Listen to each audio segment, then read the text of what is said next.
أعوذ بالله من الشيطان الرجيم بسم الله الرحمن الرحيم প্রিয় শিক্ষার্থীবৃন্দ, অনলাইন ক্লাসে তোমাদেরকে আরও একবার স্বাগতম জানাচ্ছি। আমি মোহাম্মদ রফিকুল ইসলাম, সহকারী অধ্যাপক, সরকারি এডওয়ার্ড কলেজ, পাবনা।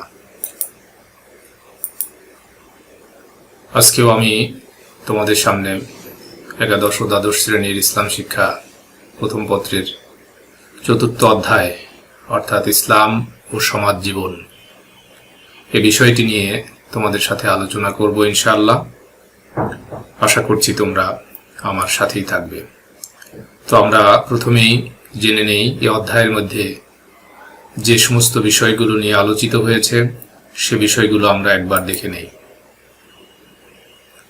এই অধ্যায়ের মধ্যে আলোচিত হয়েছে ইসলামী সমাজ ব্যবস্থার বৈশিষ্ট্য ও গুরুত্ব, আত্মীয় স্বজন ও প্রতিবেশীর অধিকার ও কর্তব্য, ইসলামী সমাজে মসজিদের ভূমিকা ও গুরুত্ব, ইসলামী সমাজ বিনির্মাণে ইমামের দায়িত্ব ও কর্তব্য, ন্যায় বিচার বা আদলের তাৎপর্য ও গুরুত্ব, সামাজিক নিরাপত্তা প্রতিষ্ঠায় সৎ কাজের আদেশ ও অসৎ কাজের নিষেধ এর গুরুত্ব ও তাৎপর্য, সমাজে শান্তি ও ন্যায় বিচার প্রতিষ্ঠায় জিহাদের গুরুত্ব ও প্রয়োজনীয়তা, এরপরে জিহাদ ও সন্ত্রাসবাদের পার্থক্য, সামাজিক অনাচার প্রতিরোধে ইসলামের ভূমিকা এবং সাম্প্রদায়িক সম্প্রীতি ও শান্তিময় সমাজ গঠনে ইসলামের ভূমিকা। তো এই বিষয়গুলোই ৪র্থ অধ্যায় অর্থাৎ ইসলাম ও সমাজ জীবন এই অধ্যায়ের মধ্যে এই বিষয়গুলো আলোচিত হয়েছে। প্রিয় শিক্ষার্থীবৃন্দ, আজকে আমি তোমাদের সাথে যে বিষয়টি নিয়ে কথা বলবো তা হচ্ছে ইসলামী সমাজ ব্যবস্থার বৈশিষ্ট্য ও গুরুত্ব, অর্থাৎ ইসলামী সমাজ ব্যবস্থা এই বিষয়টি নিয়েই আলোচনা করব। তো আমরা দেখি এই অধ্যায়ের মধ্যে এই বিষয়ের পাঠ শেষে তোমরা যে বিষয়গুলো সম্পর্কে জ্ঞান লাভ করতে পারবে তা আমরা এক নজরে দেখে নেই। এই পাঠ শেষে তোমরা ইসলামী সমাজ ব্যবস্থার একটা পরিচয় এটা তোমরা বলতে পারবে, এরপর ইসলামী সমাজ ব্যবস্থার বৈশিষ্ট্য এটা ব্যাখ্যা করতে পারবে এবং ইসলামী সমাজ ব্যবস্থার গুরুত্ব বিশ্লেষণ করতে পারবে এবং নিজেরা এ ব্যাপারে তোমরা সচেতন হতে পারবে। প্রিয় শিক্ষার্থীবৃন্দ, চলো আমরা এখন ধারাবাহিকভাবে এই বিষয়টি নিয়ে আলোচনা করি।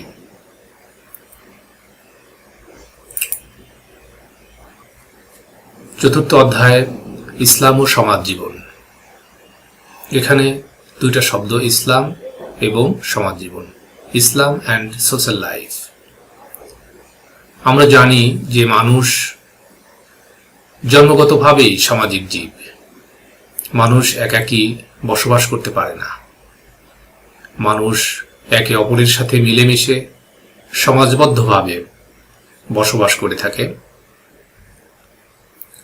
এটি বিভিন্ন সমাজবিজ্ঞানী, পণ্ডিত, মনীষীরা যেমন মনে করেন এবং আমরা সকলেই এটা মনে করি, তেমনিভাবে কোরআনিক দৃষ্টিভঙ্গিতেও বিষয়টি এরকমই বর্ণিত হয়েছে। মানব সমাজ সম্পর্কে ইসলামের মূল নীতিই হচ্ছে দুনিয়াতে সমস্ত মানুষ এক আদমের সন্তান।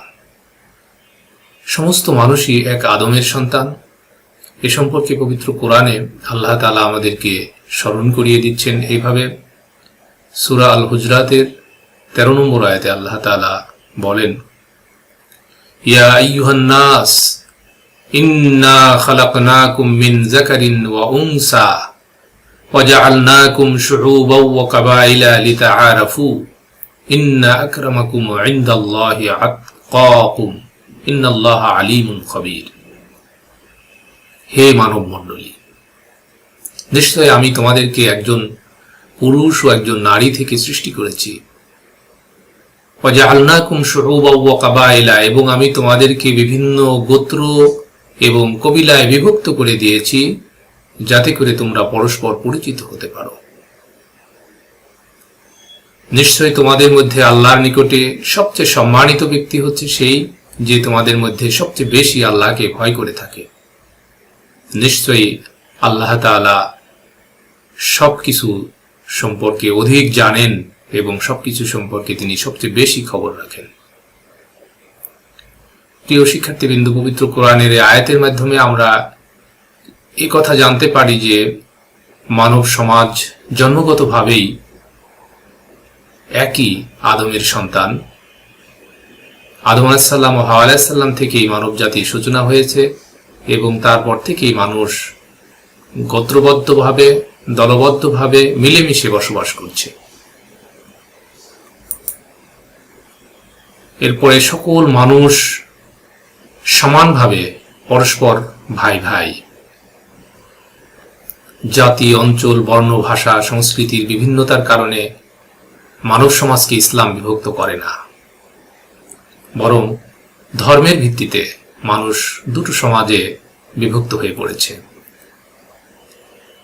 একটি সমাজকে ইসলামী সমাজ বলা হয়, আর একটি সমাজকে অনইসলামী সমাজ বলা হয়। অর্থাৎ এই দুই সমাজে মানব জাতি আজ বিভক্ত হয়ে পড়েছে, ইসলামী সমাজ এবং অনইসলামী সমাজ, ইসলাম বিরোধী আরেকটা সমাজ। তো আমাদের আজকের আলোচ্য বিষয় যেহেতু ইসলামী সমাজ, ইসলাম ও সমাজ জীবন সম্পর্কে আমরা আলোচনা করছি। মানুষ মূলত প্রথমে একই সমাজভুক্ত, একই জাতিভুক্ত ছিল। মানুষের জীবনের গতিধারা, মৌলিক চাহিদা, হৃদয়ের অনুভূতি এক অভিন্ন। মানুষ পৃথিবীর যে কোনো অঞ্চলের অধিবাসী হোক না কেন, তাদের সবকিছুতেই যেন একটা মিল, ঐকতান রয়েছে। অর্থাৎ জন্মগতভাবে মানুষের মধ্যে কোনো পার্থক্য নাই, কিন্তু মানুষের মধ্যে পার্থক্য হয়েছে তাদের ধর্ম বা বিশ্বাসগত দিক থেকে। মানুষ বিভিন্ন দল, বিভিন্ন গোত্রে বিভক্ত হয়ে পড়েছে।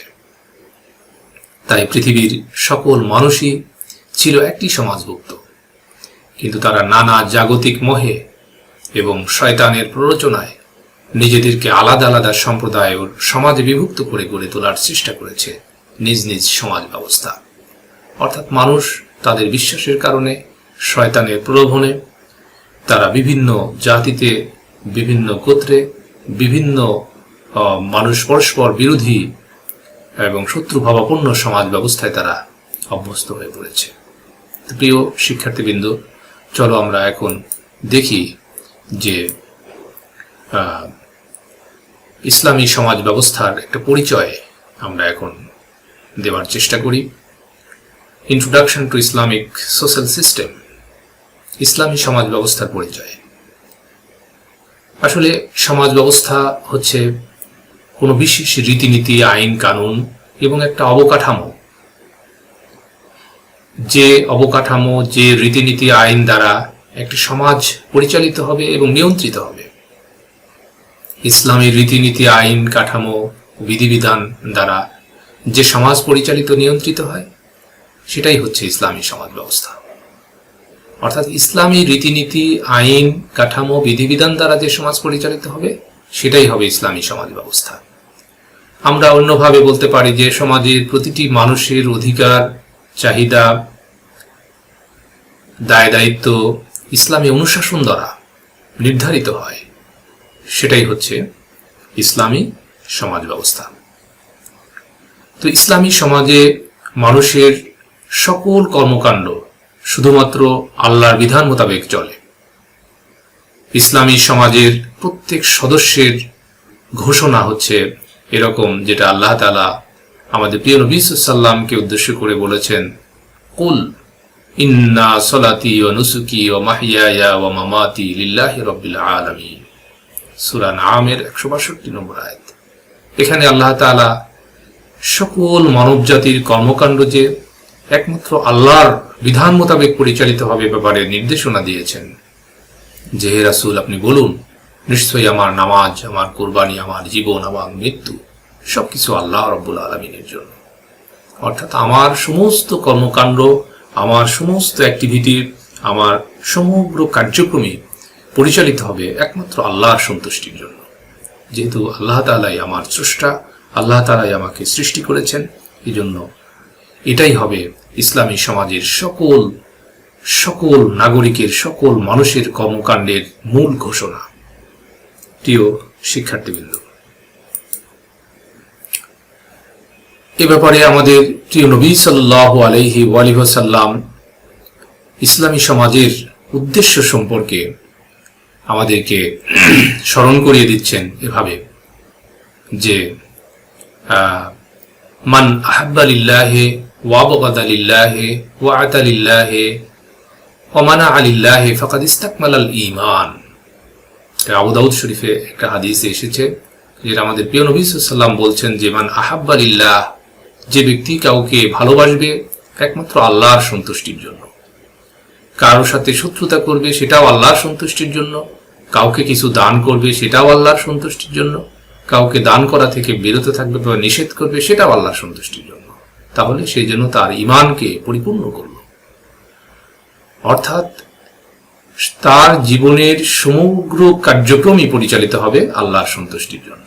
সে যা কিছু করবে সবকিছু আল্লাহর সন্তুষ্টির জন্য করবে, আর যারা এটা করবে তারা তাদের ঈমানকে পরিপূর্ণ করবে। এটা আবু দাউদ শরীফে এসেছে, হাদিস 4681। দুনিয়া ও আখিরাতের কল্যাণের জন্যই ইসলামী সমাজের সকল কর্মকাণ্ড পরিচালিত হয়। এজন্যই আল্লাহ রাব্বুল আলামিন পবিত্র কোরআনে মানুষকে এভাবে প্রার্থনা করতে বলেছেন যে আমিনহুম মাইয়াকুলু রব্বানা আতিনা ফিদ দুনিয়া হাসানাতাও ওয়া ফিল আখিরাতি হাসানাতাও ওয়া কিনা আযাবান নার। সূরা বাকারা 201 নম্বর আয়াতে আল্লাহ তাআলা বলছেন এভাবে যে মানুষের মধ্যে এমনও কিছু সংখ্যক মানুষ রয়েছে যারা বলে, হে আমাদের রব, হে আমাদের পালনকর্তা, তুমি আমাদেরকে দাও দুনিয়ার কল্যাণ এবং পরকালের কল্যাণ, এবং আমাদেরকে জাহান্নামের আগুন থেকে, জাহান্নামের আযাব থেকে রক্ষা করো। অর্থাৎ এটাই হচ্ছে মানুষের প্রার্থনা। মানুষের সকল কার্যক্রম পরিচালিত হবে যেহেতু আল্লাহর সন্তুষ্টির জন্য, এবং তার প্রার্থনাও হবে এরকম, সে আল্লাহর কাছে এভাবে দুনিয়ার কল্যাণ চাইবে, পাশাপাশি পরকালীন কল্যাণও সে আল্লাহর কাছে চাইবে। প্রিয় শিক্ষার্থীবৃন্দ, রাসূল করিম সাল্লাল্লাহু আলাইহি ওয়াসাল্লাম আরো বলেছেন, আনাবি রুকাইয়া তামিম ইবনে আওস আদ-দারি থেকে বর্ণিত, আনা নবী সাল্লাল্লাহু আলাইহি সাল্লাম قال, যে নবী সাল্লাল্লাহু আলাইহি সাল্লাম বলেন, আদ-দীনু আন-নাসিহা। কুলনা লিমান ক্বালা লিল্লাহি ওয়া লিকিতাবিহি ওয়া লিরাসূলিহি ওয়া লিআইম্মাতিল মুসলিমিন ওয়া আম্মাতিহিম। রাওয়াহু মুসলিম। মুসলিম শরীফে হাদিসখানা এসেছে এবং তিরমিজি শরীফে হাদিসখানা এসেছে। এখানে আমাদের প্রিয় নবী সাল্লাল্লাহু আলাইহি ওয়াসাল্লাম বলেন যে দ্বীন হচ্ছে কল্যাণ কামনা করা, আর দ্বীনু আন-নাসিহা, দ্বীন হচ্ছে কল্যাণ কামনা করা, কল্যাণ কামনা করাই হচ্ছে দ্বীন। সাহাবীগণ জিজ্ঞাসা করলেন, আল্লাহ রাসূল সাল্লাল্লাহু আলাইহি ওয়াসাল্লাম, এই কথাটা তিরমিজি শরীফে এসেছে, আল্লাহ রাসূল সাল্লাল্লাহু আলাইহি ওয়াসাল্লাম 3 বার এই কথাটা বলেছেন যে দ্বীন ওয়ান নাসিহা, দ্বীন হচ্ছে কল্যাণ কামনা করা। কুলনা, সাহাবীগণ বলেন যে আমরা জিজ্ঞাসা করলাম, হে আল্লাহর রাসূল, কাদের জন্য? লিমান ক্বালা, তখন রাসূল সাল্লাল্লাহু আলাইহি ওয়াসাল্লাম বললেন, লিল্লাহ ওয়া লিকিতাবিহি ওয়া লিরাসূলিহি ওয়া লিআইম্মাতিল মুসলিমিন ওয়া আম্মাতিহিম। অর্থাৎ এটা করতে হবে আল্লাহর সন্তুষ্টির জন্য, তার কিতাবের জন্য, তার রাসূল মুহাম্মদ সাল্লাল্লাহু আলাইহি ওয়াসাল্লামের জন্য, এবং মুসলমানদের ইমামদের জন্য, এবং সাধারণ মানুষ যারা রয়েছে তাদের জন্য কল্যাণ কামনা করতে হবে। প্রিয় শিক্ষার্থীবৃন্দ, এটাই হচ্ছে ইসলামের শিক্ষা। এরপরে ন্যায় প্রতিষ্ঠা ও অন্যায়ের প্রতিরোধ ইসলামী সমাজের অন্যতম উদ্দেশ্য। যেহেতু ইসলামী সমাজের অন্যতম উদ্দেশ্যই হচ্ছে ন্যায়ের প্রতিষ্ঠা করা এবং অন্যায়ের প্রতিরোধ করা, ইসলামী সমাজের এটা অন্যতম উদ্দেশ্য, অন্যায়কে প্রতিরোধ করতে হবে। আল্লাহ রাব্বুল আলামিন পবিত্র কোরআনে সূরা আলে ইমরানের 110 নম্বর আয়াতে বলেছেন যে কুনতুম খায়রা উম্মাতিন উখরিজাত লিন-নাস তা'মুরুনা বিল মা'রুফ ওয়া তানহাউনা আনিল মুনকার ওয়া তু'মিনুনা বিল্লাহ। এখানে আল্লাহ তাআলা মুসলিম সমাজকে, ইসলামী সমাজের জনগণকে উদ্দেশ্য করে বলছেন যে কুনতুম খায়রা উম্মাতিন, তোমরাই হচ্ছে সর্বোত্তম জাতি, তোমরাই তো সর্বোত্তম জাতি, তোমাদেরকে মানুষের কল্যাণের জন্য সৃষ্টি করা হয়েছে, মানুষের কল্যাণের জন্যই তোমাদেরকে উত্থিত করা হয়েছে, তা'মুরুনা বিল মা'রুফ, তোমরা মানুষদেরকে সৎ কাজের আদেশ দান করবে, ওয়া তানহাউনা আনিল মুনকার, এবং মন্দ কাজ থেকে মানুষকে নিষেধ করবে, ওয়া তু'মিনুনা বিল্লাহ, এবং আল্লাহর প্রতি বিশ্বাস স্থাপন করবে। তাহলে এই ব্যাপারে আল্লাহ তাআলার নির্দেশনা হচ্ছে যে ইসলামী সমাজের প্রতিটা নাগরিকের মধ্যে, ইসলামী সমাজের প্রতিটা নাগরিককে উদ্দেশ্য করে আল্লাহ বলছেন যে তোমরা এই সর্বোত্তম জাতি, তোমাদেরকে মানব কল্যাণের জন্য সৃষ্টি করা হয়েছে, তোমরা মানুষকে ভালো কাজের আদেশ দেবে, মন্দ কাজ থেকে নিষেধ করবে। তাহলে ইসলামী সমাজ ব্যবস্থায় এটা একটা গুরুত্বপূর্ণ বিষয়। প্রিয় শিক্ষার্থীবৃন্দ, মহান আল্লাহ রাব্বুল আলামিন সূরা মুহাম্মদ 38 নম্বর আয়াতে আল্লাহ তাআলা আমাদেরকে আমাদের উদ্দেশ্যে বলেছেন যে ইসলামী সমাজের যারা সদস্য হবে, ইসলামী সমাজের অধিবাসী যারা হবে, তাদেরকে উদ্দেশ্য করে আল্লাহ তাআলা বলছেন যে ওয়াইন তাতাওয়াল্লাউ ইস্তাবদিল কওমান গায়রাকুম সুম্মা লা ইয়াকুনু আমসালাকুম। সূরা মুহাম্মদ 38 নম্বর আয়াত।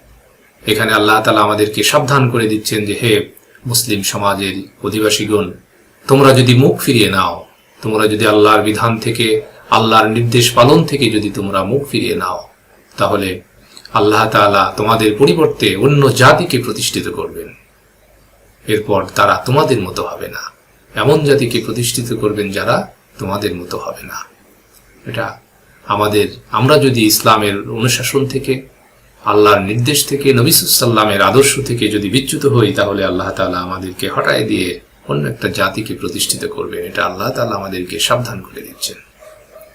মহানবী সাল্লাল্লাহু আলাইহি ওয়াসাল্লাম বলেছেন যে তোমরা অবশ্যই সৎ কাজের আদেশ দেবে এবং অন্যায় কাজ থেকে বিরত রাখবে, অন্যথায় তোমাদের উপর ভিন্ন লোকদেরকে তোমাদের শাসক করে দেওয়া হবে, আর সৎ লোকেরা দোয়া করতে থাকবে কিন্তু তা কবুল হবে না। তাহলে এখানে ইসলামী সমাজের যারা অধিবাসী তাদেরকে সাবধান করে দিচ্ছেন আল্লাহ তাআলা। মানব জীবনকে সার্বিকভাবে সৎ, সুন্দর ও সুশৃঙ্খল এবং সুখময় করবার জন্য ইসলামী সমাজ ব্যবস্থায় একমাত্র আদর্শ সমাজ ব্যবস্থা উপহার দিয়েছে। প্রিয় শিক্ষার্থীবৃন্দ, আমরা এই আলোচনা থেকে ইসলামী সমাজের মোটামুটিভাবে একটা পরিচয় আমরা লাভ করতে পারলাম যে ইসলামী সমাজ অর্থাৎ মানব জীবনকে সার্বিকভাবে সৎ, সুন্দর ও সুশৃঙ্খল এবং সুখময় করার জন্য ইসলামী সমাজ ব্যবস্থা, এটা আল্লাহ তাআলা আমাদের জন্য উপহার দিয়েছেন। আমাদের প্রিয় নবী সাল্লাল্লাহু আলাইহি ওয়াসাল্লাম এ ধরনেরই একটি সমাজ ব্যবস্থা আমাদের সামনে উপহার দিয়েছেন, যেটা মদিনা ইসলামী রাষ্ট্র, যে রাষ্ট্রের মাধ্যমে তিনি মডেল হিসেবে, আদর্শ হিসেবে আমাদের সামনে উপস্থাপন করেছেন যে ইসলামী রাষ্ট্রটা কেমন হতে পারে, তিনি দেখিয়ে দিয়েছেন। প্রিয় শিক্ষার্থীবৃন্দ, আজকের আলোচনা এ পর্যন্তই। তোমাদের বাড়ির কাজ হিসেবে তোমরা একটা প্রশ্ন সমাধান করবে যে ইসলামী সমাজ ব্যবস্থার পরিচয়, এটা কোরআন হাদিসের আলোকে তোমরা এটা লিপিবদ্ধ করে তোমরা অনুশীলন করবে। তো আজকে পর্যন্তই। তোমরা ভালো থেকো, সুস্থ থেকো, তোমাদের কল্যাণ ও মঙ্গল কামনা করে আজকের মতো এখানেই শেষ করছি। ধন্যবাদ সকলকে।